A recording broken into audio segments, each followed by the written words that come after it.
بسم اللہ الرحمن الرحیم۔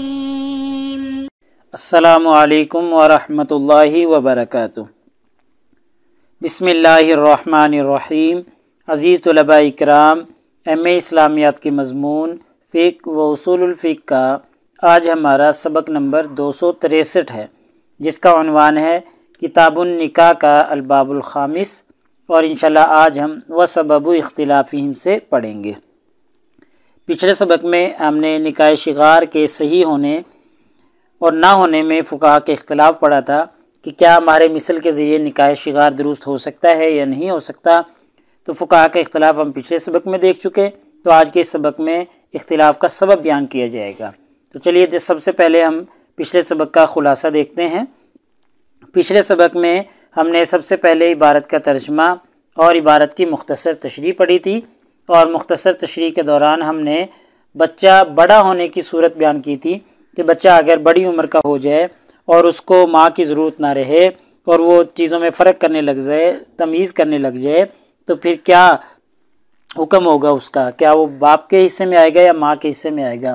ایسے ہی پچھلے سبق میں ہم نے 5واں باب، جو کہ کتاب النکاح کا آخری باب تھا، اس کی ابتدا کی تھی، اور 5واں باب تھا ممنوعہ نکاح کے بارے میں۔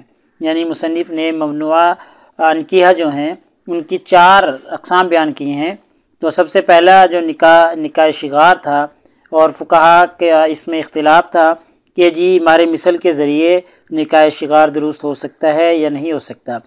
البتہ نکاح شغار کے عدم درستگی کے بارے میں تو فقہا کا اتفاق ہے کہ یہ بالاتفاق جائز نہیں ہے، لیکن اگر نکاح شغار ہو گیا تو کیا اس کو مہر مثل کے ذریعے درست کیا جا سکتا ہے یا نہیں کیا جا سکتا؟ اس میں فقہا کا اختلاف تھا۔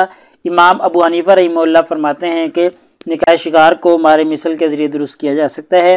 امام شافعی، امام مالک رحمہ اللہ فرماتے ہیں کہ نکاح شغار کو درست نہیں کیا جا سکتا مہر مثل کے ذریعے۔ تو یہ اختلاف تھا، اس کی ہم نے وضاحت کر دی تھی۔ تو آج کے اس سبق میں انشاءاللہ ہم سب سے پہلے عبارت کا ترجمہ اور عبارت کی مختصر تشریح دیکھیں گے، اور مختصر تشریح کے دوران ہم اختلاف کا سبب جاننے کی کوشش کریں گے کہ فقہا کے درمیان جو یہ اختلاف واقع ہوا ہے نکاح شغار کو مہر مثل کے ذریعے درست اور درست نہ کرنے کے بارے میں، کہ امام ابو حنیفہ کہتے ہیں درست ہے، ہو جاتا ہے، اور امام شافعی، امام مالک رحمہ اللہ کہتے ہیں درست نہیں ہوتا۔ تو اس میں جو اختلاف کا سبب ہے وہ کیا ہے، کس وجہ سے فقہا کے درمیان میں اختلاف واقع ہوا ہے، تو انشاءاللہ یہ اختلاف کا سبب دیکھیں گے۔ ایسے ہی ممنوعہ نکاح کی جو دوسری قسم ہے، کل 4 اقسام مصنف نے بیان کی ہیں۔ پہلی نکاح شغار، اور دوسری ہے نکاح متع۔ نکاح متع کے بارے میں دوسری یہ قسم ہے جو ممنوع نکاح ہے۔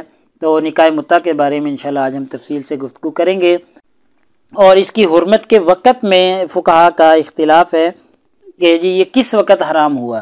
یعنی نکاح متع جو ہے یہ پہلے حلال تھا شریعت اسلامیہ میں، لیکن اس کے بعد پھر اس کو حرام قرار دے دیا گیا تھا۔ تو یہ حرام کب قرار پایا، اس کے بارے میں مختلف اقوال ہیں، تو انشاءاللہ ہم تفصیل سے دیکھیں گے کہ کون کون سی اقوال ہیں۔ تو چلیے دیکھتے ہیں، یہ آج کی ہماری عبارت ہے۔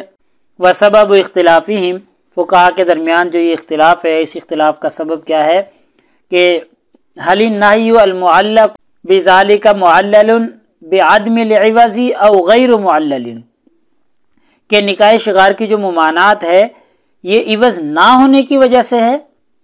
النہی المعلق بذالک معلل بعدم العوض، یعنی عوض نہ ہونے کی وجہ سے یہ ہے، او غیر معلل، یہ بغیر کسی تعلیل، بغیر کسی وجہ کے یہ حرام ہے۔ یعنی 2 صورتیں ہیں نا، کہ نکاح شغار میں چونکہ آپ کو پتہ ہے درمیان میں مہر مثل نہیں ہے، یا کوئی بھی مہر نہیں ہے، درمیان میں مہر کا تعین نہیں کیا جاتا، بس ایک دوسرے کا ہی مل کے بزوں سے استفادہ کرنا ہی مہر ہوتا ہے۔ تو درمیان میں مال کی صورت میں کوئی مہر متعین نہیں کیا جاتا۔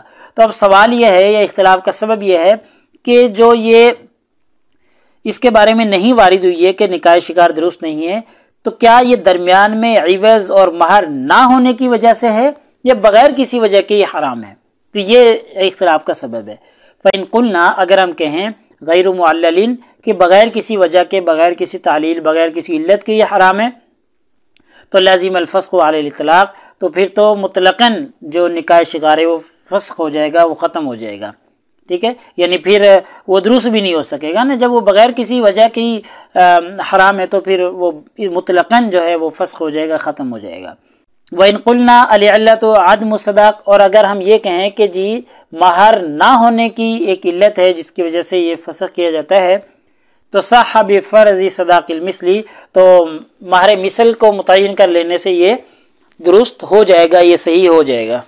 اب دیکھیں جو امام مالک امام شافعی رحمہ اللہ ہے وہ بغیر تعلیل کے اس کو جو ہے نا کہتے ہیں کہ حرام ہے، تو جب بغیر علت کے بغیر تعلیل کے یہ حرام ہے تو وہ کہتے ہیں مطلقاً فسخ ہو گیا، اب یہ درست نہیں ہو سکتا کسی بھی صورت میں۔ اور امام ابو حنیفہ رحمہ اللہ کہتے ہیں کہ جی یہ درمیان میں مہر نہ ہونے کی وجہ سے حرام ہے، تو جب درمیان میں مہر آ جائے گا تو جو کہ مہر مثل کی صورت میں آتا ہے تو اس کی وجہ سے پھر یہ صحیح ہو جائے گا۔ جیسے امام ابو حنیفہ رحمہ اللہ فرماتے ہیں مثل العقد علی خمر او علی خنزیر، کہ اگر کسی نے نکاح کیا کسی عورت سے اور درمیان میں مہر شراب رکھ لی، یا نکاح کیا اور درمیان میں خنزیر کو جو ہے وہ بطور مہر کے متعین کر لیا، تو اب شراب اور خنزیر مہر میں نہیں دی جائیں گی بلکہ مہر مثل دیا جائے گا۔ تو اب دیکھیں عوض درمیان میں صحیح نہیں ہے، لیکن مہر مثل کے ذریعے وہ عقد جو ہے جو شراب پر یا خنزیر پر کیا گیا ہے وہ درست ہو سکتا ہے۔ تو امام ابو حنیفہ رحمہ اللہ کہتے ہیں کہ ایسے ہی جب درمیان میں عوض رکھا ہی نہیں ہے تو پھر مہر مثل کے ذریعے وہ نکاح شگار جو ہے وہ حلال ہو جائے گا۔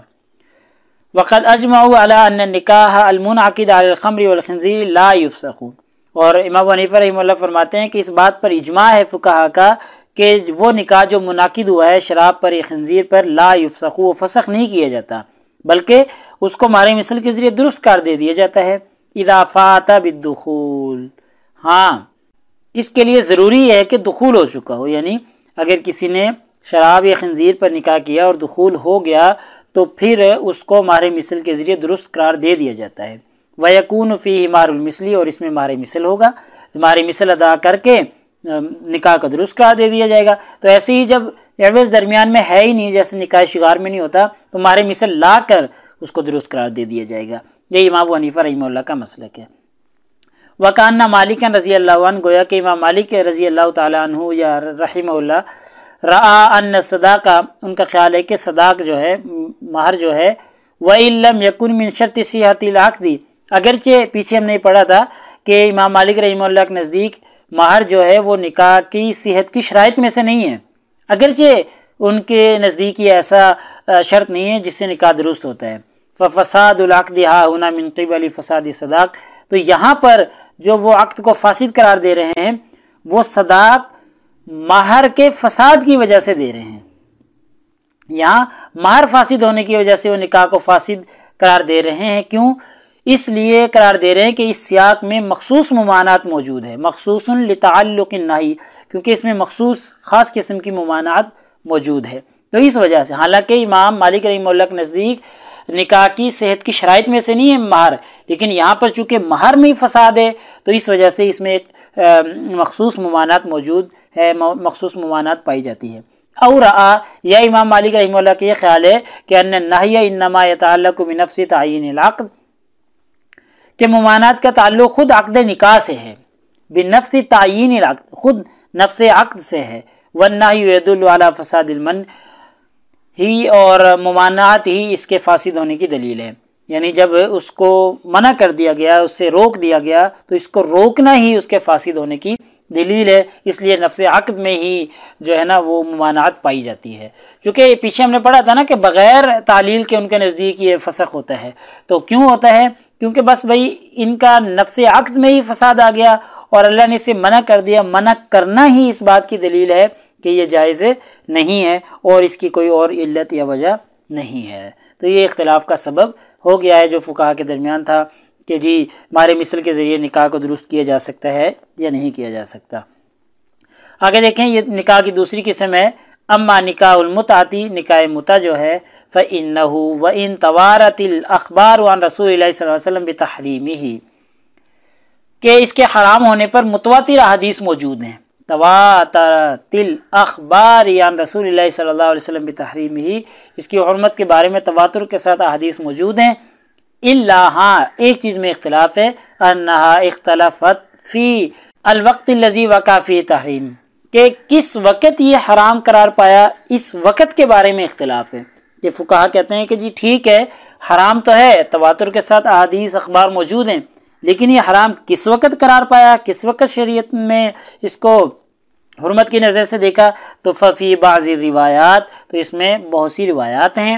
پہلا انہو حرمہا یوم خیبر، ایک روایت یہ ہے کہ خیبر کے دن نکاح متع حرام ہوا تھا۔ وفی بعضیہا، اور بعض روایات میں ہے یوم الفتح، فتح مکہ کے دن متع حرام ہوا تھا۔ وفی بعضیہا، اور بعض روایات میں ہے فی غزوۃ تبوک، غزوہ تبوک میں نکاح متع حرام ہوا تھا۔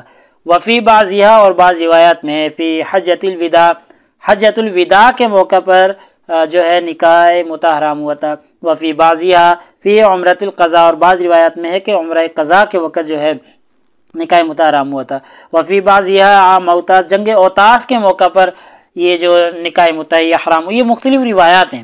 واکثر الصحابہ و جمیع فقہاء الامصار علی تحریمہا، اکثر صحابہ کرام اور تمام جو فقہا ہیں ان سب کا اس بات پر اتفاق ہے، وہ سب اس بات پر جمع ہیں کہ یہ حرام ہے، نکاح متع جو ہے حرام ہے۔ واشتہر عن ابن عباس، حضرت ابن عباس ایک مشہور قول ہے علی تحلیلہا، اس کی تحلیل پر، اس کی حلت پر حضرت ابن عباس کا ایک قول ہے۔ وَتَبِعَ ابْنَ عَبَّاسٍ عَلَى الْقَوْلِ بِهَا أَصْحَابُهُ مِنْ أَهْلِ مَكَّةَ وَأَهْلِ الْيَمْنِ، حضرت ابن عباس کے قول کی جو حمایت کی ہے ان کے مکی اور یمنی اصحاب نے کی ہے۔ یہ ابن عباس رضی اللہ تعالیٰ عنہ کا مشہور قول ہے کہ جی یہ نکاح متع حلال ہے، ورنہ اکثر صحابہ اور تمام فقہا کا اس کی حرمت پر اجماع ہے کہ جی نکاح متع حرام ہے۔ اب ابن عباس رضی اللہ تعالیٰ عنہ کا کیا قول ہے اس کی حلت پر اور کیا تفصیلات ہیں، وہ انشاءاللہ ہم اگلے سبق میں دیکھیں گے۔ بس آپ نے یہ یاد رکھنا ہے کہ اکثر صحابہ اور جمیع فقہا کے نزدیک یہ حرام ہے۔ حضرت ابن عباس نے اس کو کیوں حلال قرار دیا، یہ تفصیلات ہم دیکھیں گے۔ لہٰذا ہمارے آج کے اس سبق کا خلاصہ یہ نکلا کہ آج کے اس سبق میں ہم نے سب سے پہلے عبارت کا ترجمہ اور عبارت کی مختصر تشریح دیکھی ہے، اور مختصر تشریح کے دوران ہم نے اختلاف کا سبب جاننے کی کوشش کی ہے کہ فقہا کے درمیان میں جو اختلاف واقع ہوا ہے اس اختلاف کا اصل سبب اور اصل محرک کیا ہے۔ ایسے ہی ممنوعہ نکاح کی دوسری جو قسم ہے اس پر ہم نے تفصیلی گفتگو کی ہے، اور ممنوعہ نکاح کی دوسری قسم ہے نکاح متع۔ نکاح متع کہا جاتا ہے کہ ایک خاص مدت کے لیے نکاح کر لینا، ایک دن کے لیے یا ایک مہینے کے لیے یا ایک ہفتے کے لیے نکاح کر لینا، اور زوجین کا آپس میں ایک دوسرے سے استفادہ کرنا اور پھر اس کو چھوڑ دینا، اس کو نکاح متع کہا جاتا ہے کہ بس فائدہ حاصل کر کے چھوڑ دینا، اس میں وراثت وغیرہ کا کوئی تعلق قائم نہیں ہوتا، تو اس کو نکاح متع کہا جاتا ہے۔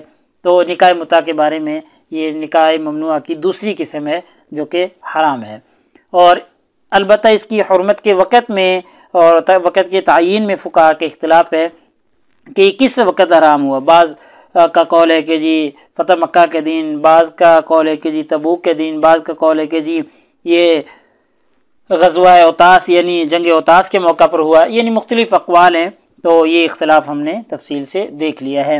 البتہ حضرت ابن عباس رضی اللہ تعالیٰ عنہ اس کی حلت کے قائل ہیں، ان کا مشہور قول یہی ہے، ان کے یمنی اور مصری جو اصحاب تھے انہوں نے ان کے اس قول کی تائید کی ہے۔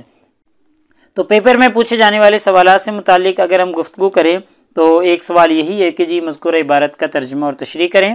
ایسے ہی ایک سوال یہ ہے کہ جی نکاح متع کب حرام ہوا، یعنی حرام ہونے سے پہلے تو یہ حلال تھا لیکن کب حرام ہوا، اس میں بہت سے اقوال ہیں، تو مختلف اقوال کی روشنی میں اسے بیان کریں۔ تو ساری تفصیلات ہم دیکھ چکے ہیں، اور اگلے سبق نمبر 264 میں انشاءاللہ ہم اسی ترتیب سے آگے چلتے رہیں گے، اور کتاب النکاح کا الباب الخامس یعنی آخری باب ہمارا چل رہا ہے، اور آگے ہم وَرَوَوْا أَنَّ ابن عباس رضی اللہ تعالیٰ عنہ سے پڑھیں گے کہ حضرت ابن عباس کا جو قول ہے حلت کے بارے میں وہ کیا ہے، انشاءاللہ تفصیلات دیکھیں گے۔